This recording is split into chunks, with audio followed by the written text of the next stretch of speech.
You think modern Greeks are the same as ancient Greeks? Same people, same blood, same culture, but if you dropped an ancient Athenian into Athens today, they wouldn't recognize a single thing. Not the language, not the religion, not even the faces. So, what actually happened? Where did the ancient Greeks go? And who are the people living in Greece right now? The answer will change everything you thought you knew about history. You've seen the statues. You've heard the names. Socrates, Plato, Aristotle. The ancient Greeks built democracy, invented philosophy, and gave the world the Olympic Games. They were brilliant. They were powerful. They shaped Western civilization itself. But here's the question nobody asks. What happened to them? Modern Greeks walk the same streets. They speak a language with the same roots. They live in the shadow of the Parthenon. But if you put an ancient Athenian next to someone from Athens today, would they even recognize each other? The answer is far stranger than you think.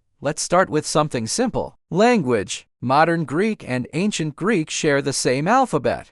They share thousands of words. A Greek person today can look at an ancient inscription and recognize letters, maybe even a few words. But here's the truth, they can't understand it. Not really. Ancient Greek had complex verb tenses that no longer exist. It had a dual form for talking about pairs of things. It had pitch accents instead of stress. When Socrates spoke, he didn't sound like your Greek friend from college. He sounded alien. Linguist Jeffrey Horrocks studied this evolution over decades. He found that modern Greek is as different from ancient Greek as Italian is from Latin. They're related, but they're not the same language, and that's just the start. Now look at religion. Ancient Greeks worshipped Zeus. They sacrificed animals to Athena. They believed the gods lived on Mount Olympus and meddled in human affairs daily. Religion wasn't something you did on Sundays. It was woven into every meal, every decision, every breath. Modern Greece? 90% Orthodox Christian.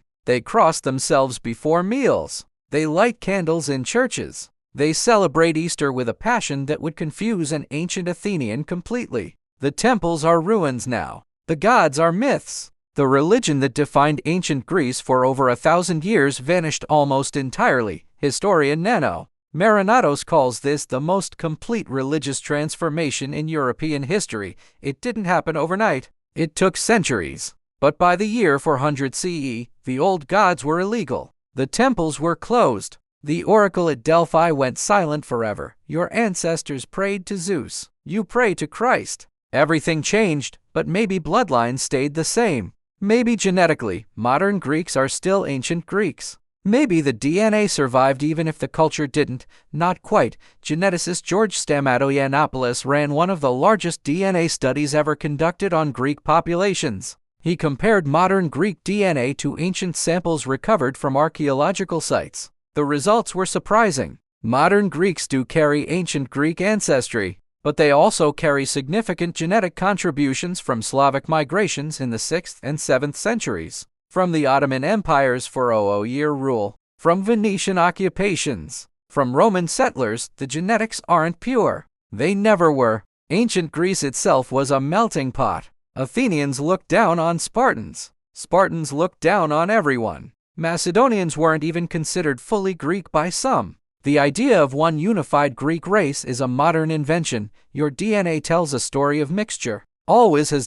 So the language shifted. The religion vanished. The genetics blended. What about the culture? The values? The philosophy? This is where it gets interesting. Ancient Greeks valued honor above almost everything. A man's reputation was his worth. Shame was worse than death. This is why Achilles sulked in his tent. Why Socrates drank hemlock instead of fleeing. Why Spartans fought to the last man at Thermopylae. Honor wasn't optional. It was survival. Modern Greek culture still carries echoes of this. The concept of philotimo, love of honor, is still taught to children. But it doesn't mean the same thing anymore. Today it's closer to doing the right thing or personal integrity.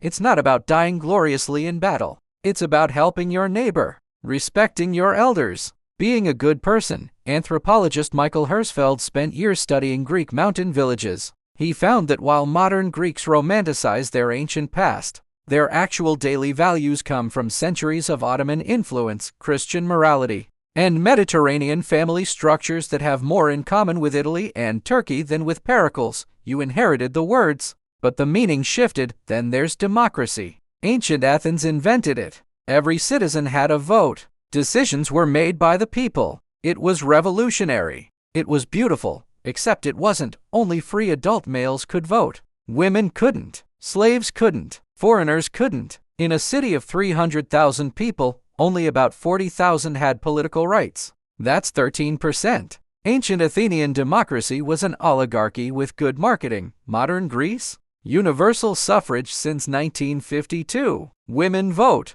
Immigrants can become citizens and vote. It's an actual democracy. The ancient version wouldn't recognize it. And frankly, the ancient version wouldn't want it. Historian Josiah Ober writes that the greatest misunderstanding of ancient Greece is the belief that they valued equality. They didn't. They valued hierarchy. Citizens over non-citizens. Men over women. Greeks over barbarians. The modern idea of human equality would have horrified them. You celebrate their legacy. They would reject yours, and yet modern Greeks are taught that they are the direct heirs of ancient glory. Greek schoolchildren memorize Homer. They visit the Acropolis on field trips. They grow up being told that their ancestors built the foundation of civilization. But here's the paradox. For most of Greek history, Greeks didn't call themselves Greek. Under Roman rule, they were Romans. Under Byzantine rule, they were Romans Romaioi in their own language. The Byzantines spoke Greek, yes, but they saw themselves as the continuation of the Roman Empire,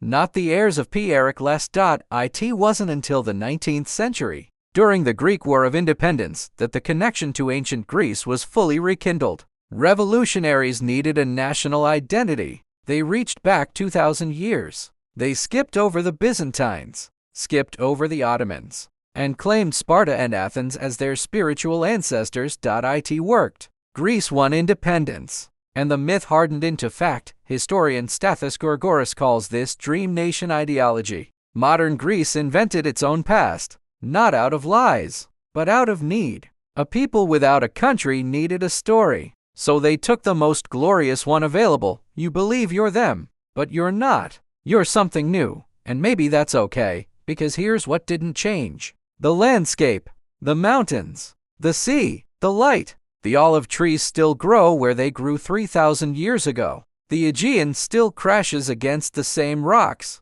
The sun still sets over the same hills. Modern Greeks still gather around tables for hours, still argue about everything, still treat strangers like family, still dance, still sing, still throw plates at weddings, which, by the way, the ancient Greeks never did. That's a 20th century tradition, but it feels ancient. And maybe that's the point. Culture isn't DNA. It's not language. It's not even religion. It's the things you do without thinking, the way you move through the world. And in that sense, maybe modern Greeks are closer to their ancestors than any genetic test could show. You're not ancient Greeks, but you're still Greek. And that's its own kind of immortality.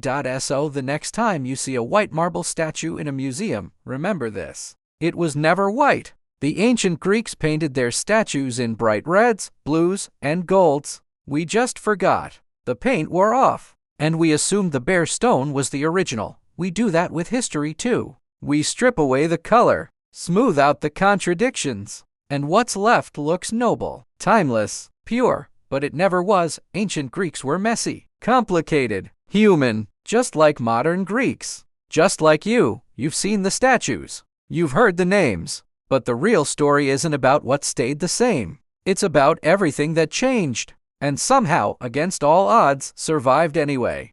If you liked the video, make sure to subscribe to my channel.